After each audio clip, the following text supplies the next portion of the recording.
There's no doubt that Trump is the favorite to win the 2024 election, and today we're going to take a look at his path to the White House and the three states that he must win if he wants to get to the 270 electoral votes needed to secure the presidency. We're going to start off with the least competitive states, the safe states for both Harris and Trump, and then we're going to slowly get into those closer races, and I'm going to show you exactly what needs to happen for Trump to be able to cross 270. If he doesn't do that, he's not returning to the White House. So we're going to begin with the safe blue states for Harris: Washington, Oregon, California, Hawaii, Illinois, Vermont, Massachusetts, Connecticut, Rhode Island, Delaware, Maryland, the District of Columbia, and the 1st District of Maine. And for Trump, we have Utah, Wyoming, Idaho, Montana, North and South Dakota, nearly all of Nebraska, Kansas, Oklahoma, Missouri, Arkansas, Louisiana, Mississippi, Alabama, South Carolina, Tennessee, Kentucky, West Virginia, Indiana, the 2nd District of Maine, Alaska, and even Iowa and Ohio, two states that were more competitive in the last two elections, but Trump is on track to carry by at least 12 points this time around. So basically, fundamentally, Trump is going to have to win his solid states, which he is almost guaranteed to do. There's basically no chance that he loses even a single one of these states. These are all states he's won easily in both of the last two elections, and so with just the solid states filled in, Trump leads with 149 electoral votes to Harris's 139. We're now going to get into the likely states that will go for either candidate by margins between 5 to 12 percentage points. The likely states for Trump, these are states he must win. There's basically no getting around them. And a big reason for that is just because of how valuable they are electorally. And probably the most obvious one is, of course, Texas. 40 electoral votes. It is a safe red state. It's a state that Republicans haven't lost since 1976. Jimmy Carter was the last Democrat to win Texas 48 years ago.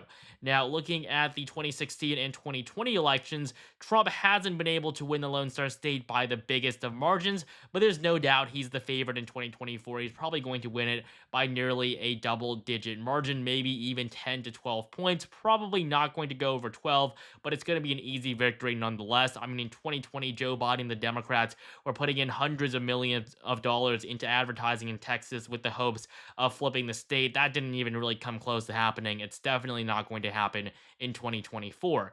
And the other likely red state, and it's really good for Republicans that is no longer competitive, and that is, of course, Florida. 30 electoral votes.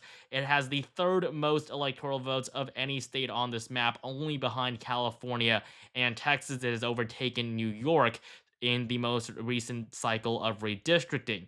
And so in the Sunshine State, this used to be a hyper competitive state. In 2012, it was the closest state in the entire election. This was also the case back in 2000. 2004, Bush did pretty well. 2008, even when Obama won 365 electoral votes, Florida was still decided by a 2-point margin. Now, Trump did carry the state in both 2016 and 2020, and he's basically guaranteed to do so again. Even since just 2020, Florida has taken a significant shift to the right. It is now very much a Republican state. Trump probably isn't going to win it by a solid margin, but he can definitely scrape by with something in the range of 5 to 8 points ahead of Harris. Before I continue, only 11% of you guys are actually subscribed, so please subscribe right now for more content like this leading up to the election in November, and follow me on Twitter for daily political updates, link in the description below. We're now going to get into the likely states for Kamala Harris. If she loses even just one of these states, it's basically game over. We can call the election. Trump's going to get reelected. So Kamala Harris really has to win these states, and we're going to begin in Colorado, where we have 10 electoral votes that were easily won by Biden in 2020. He carried the state by nearly 14 points. That margin is basically going to be cut in half this time around. We also have the Empire State of New York. New York is almost always a solid blue state. I mean, do you remember the last time that a Democrat didn't win it by more than 12 points? I mean, you would have to go all the way back to the election of 1988. Ever since 1992, New York has been solid blue in every single presidential election. Joe Biden carried by 23 points in 2020, same margin Clinton won it by in 2016. However, Democrats are not popular there right now. We had Andrew Cuomo, we had Kathy Hochul, Eric Adams, all of them were unpopular, all of them highly disliked. And so that's really going to have an impact here. Kamala Harris is currently on track to winning the state by just 10 points, based on the polling average. New Jersey is also going to be significantly more competitive. The state simply isn't where it was 4 years ago when Biden won it by 16 points. Bob Menendez has had a huge impact. He is a sitting senator that has been indicted on multiple counts of bribery charges. He's still in office. He plans to resign soon. But the race to replace him is very competitive, much more competitive than a safe blue state like New Jersey should be. And so in this election cycle, it's going to be a lot more competitive than it typically is. Maine is also going to be likely blue. This isn't really too consequential of a state. It only has 2 electoral votes and then 2 more from the individual districts. But Democrats generally win the state of Maine at large. And so it's going to be likely for Kamala Harris. And finally, we have the state of Minnesota. Tim Walz, as her running mate, is probably going to be able to give her the boost that she needs to win the state by a likely margin. It's probably going to be decided by just over 5 points. Walz honestly didn't win by the biggest margin in 2022 when he won re-election as governor. Gretchen Whitmer won re-election in Michigan, which is a significantly more competitive state. She won by a double-digit margin, while Walz only carried his state by 8.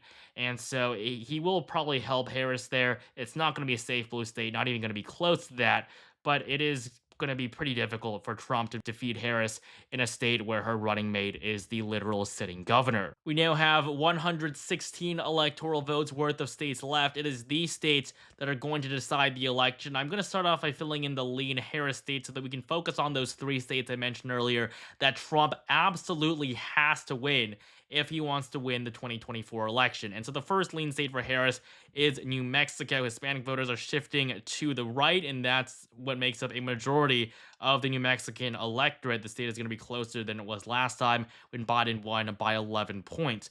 We also have New Hampshire, which was surprisingly competitive in 2016.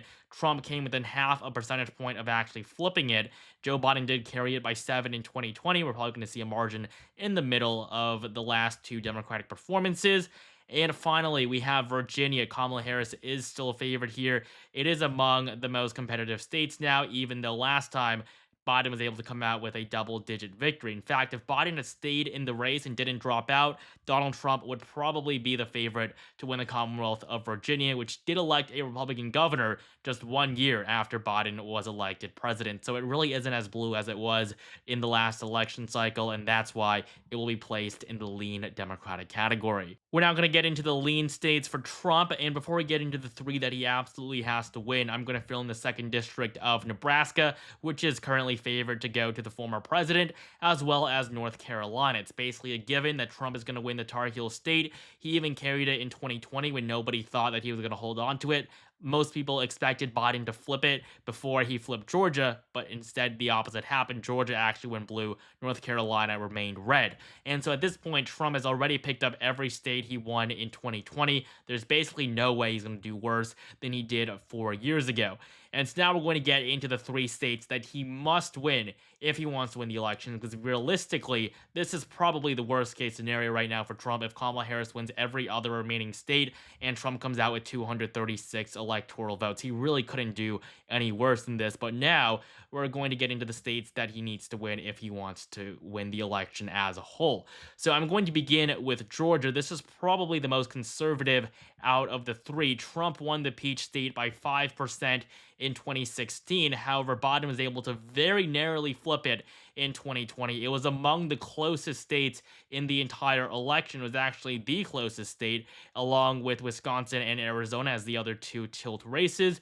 And so this year, Georgia is much more favorable for Trump. He leads by around 4 points in the polling against Kamala Harris. However, if Trump doesn't win Georgia, he's probably not going to do well in many of these remaining states. And so it's not that Georgia is a state that he has to win because its electoral votes are particularly valuable. If Trump won Wisconsin, Michigan, and Pennsylvania, he would still get over 270 without Georgia, but it is much more likely that he does it starting with Georgia. So Georgia is the first out of the 3 must-win states for Trump. The second state that Trump must win is going to be Arizona, another state that was decided by less than 1% in the last election. 0.31 was the margin for Biden, and with Trump doing so much better than he was 4 years ago, he is the heavy favorite to win here. He's probably going to take it by a 2 to 3 point margin, and again, it is a must-win state for Donald Trump. And so basically his strategy, his pathway to the White House lies in the Sun Belt. He's going to have to win Florida and Texas, in which he's basically guaranteed to win. He's also the overwhelmingly heavy favorite in North Carolina, and he should win Georgia and Arizona. And so Nevada is not going to provide him with enough electoral votes to get to 270. He's basically one short, even if he wins the silver state. So it's not going to be a required state. However, Wisconsin is. Wisconsin is typically seen as the most conservative out of the three blue wall states, which consist of Wisconsin, Michigan, and Pennsylvania. And so Wisconsin is going to be the last state that Trump has to win if he wants to win the election. Joe Biden also carried Wisconsin by a tilt margin, and it's not going to be too difficult for Trump to win it back, considering he became the first Republican to win Wisconsin in 28 years when he won the state against Hillary Clinton in 2016. So it was a big victory. Trump has really done very well in the Midwest. If you look at the Midwest before Trump came into the picture in 2012, this was what the Midwest looked like. Nearly every single state was blue. 4 years later, almost the entire region is red, with the exception of Illinois and Minnesota, where Clinton barely scraped by with a victory. And so, with the victory in Wisconsin, Trump will be up at 273 electoral votes. It's going to be Georgia, Arizona, and Wisconsin. These are the three most important states for Donald Trump. Now, if he's able to win these three states, he's also basically guaranteed to win Nevada. Nevada's probably going to vote to the right of Wisconsin at the very least, maybe even to the right of Arizona. Michigan and Pennsylvania, though, are going to be very competitive. Probably the most likely scenario right now is Pennsylvania being tilted Republican. Michigan could honestly go both ways, but for the sake of this map, I'm going to give it to Trump. He could definitely win the state. He won it back in 2016. Kamala Harris choosing Minnesota Governor Tim Walz isn't going to help her too much in states like Michigan or Pennsylvania. If she had gone with Shapiro, Pennsylvania would probably be blue and Michigan as well. But with Walz on the ticket, it's not going to do too much. So as of right now, Trump is still the heavy favorite, but his pathway to 270 lies with Wisconsin, Georgia, and Arizona, his three key must-win states. Thank you so much for watching. Make sure you like, comment, and subscribe right now for more content like this leading up to the election in November. And join my Discord server, link in the description below.